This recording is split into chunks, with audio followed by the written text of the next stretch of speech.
Olá, pessoal.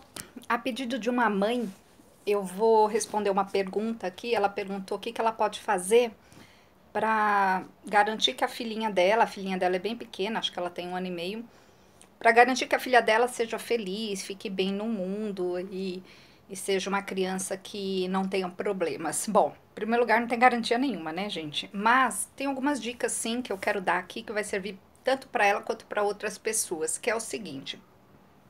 Nós precisamos entender que a criança, ela entende o mundo pelos olhos dos adultos. E a gente não tem como deixar que as coisas aconteçam, ou seja, não dá para a gente impedir que coisas aconteçam. A gente precisa entender que as coisas que vão acontecer são naturais da vida e a gente tem que preparar os nossos filhos para lidar com as coisas que podem acontecer. Então, o que você tem que ter em mente é um treino. Você tem que treinar a sua filha a lidar com qualquer coisa de forma tranquila, de forma calma. E principalmente entender que a criança, quando ela é bem pequenininha, do 0 aos 7 anos, ela precisa entender o que ela sente. Então, uma boa dica é assim, ó. Quando a sua criança estiver chorando, pergunta para ela, o que você está sentindo? Por que você tá chorando? Faça ela pensar do jeitinho dela, claro, né? O que ela tá sentindo. É importante ela prestar atenção nela. Dos 7 aos 14, a criança já precisa entender os outros. Então, quando você, por exemplo, tem uma criança que briga com outro, o ideal é você perguntar para essa criança: o que seu amiguinho sentiu, né? O que aconteceu que você fez e que o amiguinho ficou chateado e você também ficou chateado? A criança precisa começar a observar o mundo.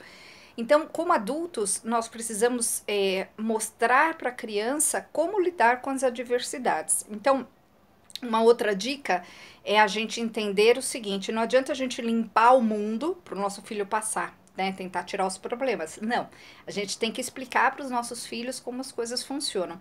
E a frustração, ela ajuda muito. Então, um problema de hoje em dia é que as pessoas elas não esperam as crianças aguardarem, elas não esperam as crianças observarem como as coisas funcionam. Então a criança reclama, ela já ganha alguma coisa. A criança reclama, aí o pai já vai e já faz. Então tem que tomar bastante cuidado com isso. Quando eu falo de frustração, um bom treino para criança pequenininha é fazer ela esperar, né? Então, eu quero tal coisa, então espera um pouquinho. Né? Treinar a criança a esperar, treinar a criança, ó, espera um pouquinho aqui, espera um pouquinho ali, ó, depois do almoço eu vou te dar tal coisa, e só dar realmente depois do almoço, fazer esse treino onde existe uma pequena frustração ali, a criança queria agora, mas ela não vai ter, mas ao mesmo tempo tem um adulto que está dando segurança para que aquela criança entenda que sim, se ela esperar, ela vai ter aquilo que ela precisa, né? Aquilo que é possível. E então, essa é uma outra dica. E a terceira dica que eu quero dar é a seguinte: o ritmo é muito importante. A criança precisa se sentir segura e ela vai se sentir segura através do ritmo. O que é o ritmo? É o dia a dia da criança num determinado. Como eu posso explicar para você? Num determinado horário. Então, a criança ela aprende que quando ela acorda, ela vai escovar os dentinhos, e aí depois tem o café. Antes disso, talvez ela se troque. Eu não sei qual que é o seu ritmo aí que você vai fazer com a sua filha, mas é importante ela ter essa segurança para entender como funciona o mundo. Quando a criança começa a ter esse ritmo, ela começa a entender que uma coisa vem depois da outra. Essa segurança vai fazer com que ela se torne uma pessoa mais tranquila. Claro que também não pode ser exagerado, fazer exatamente todo dia do mesmo jeito, exageradamente, porque daí também a criança, quando sai uma coisa diferente, ela não sabe lidar com aquilo. Então tem que ter um balanço bom entre isso, mas quando a criança é pequena, ela precisa aprender esse ritmo, ela precisa aprender como as coisas funcionam.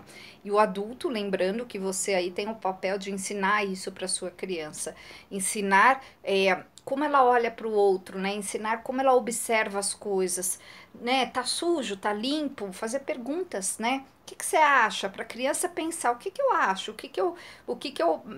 Como eu observo o mundo? Porque ela vai precisar aprender a observar o mundo e entender como lidar com o mundo que ela está observando. Então, fica aí a dica. Beijinho, gente.